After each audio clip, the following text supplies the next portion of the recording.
Attention, personne ne bouge! Faites pas de bêtises! Faites pas de bêtises! Dans le commissariat, un groupe de criminels a pris un policier en otage et a préparé une caisse de bombes. Un policier a tenté de riposter, mais le criminel l'a immédiatement assommé. Les policiers n'ont eu d'autre choix que de remettre docilement leur téléphone. Morgan envoyait discrètement des SMS à sa fille, lui demandant de saisir la moindre occasion pour s'enfuir. La demande des criminels était tout à fait inhabituelle. Il s'agissait en fait de faire ouvrir une enquête sur une affaire. Il y a un innocent qui va passer sa vie en prison pour un meurtre qu'il n'a pas commis. Et on est là pour le sauver, parce qu'on sait qu'il en ferait autant pour nous. On vous donne une deuxième chance de trouver le vrai tueur. Vous avez intérêt à réussir si vous voulez sortir d'ici en vie. Alors, qui est le meilleur enquêteur ici? C'est moi.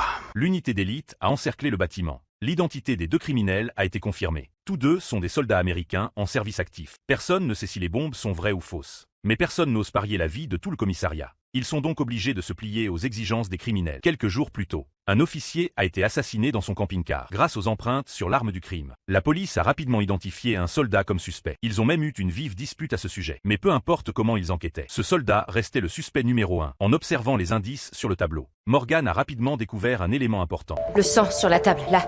Regardez la tache. Vous voyez la forme, là?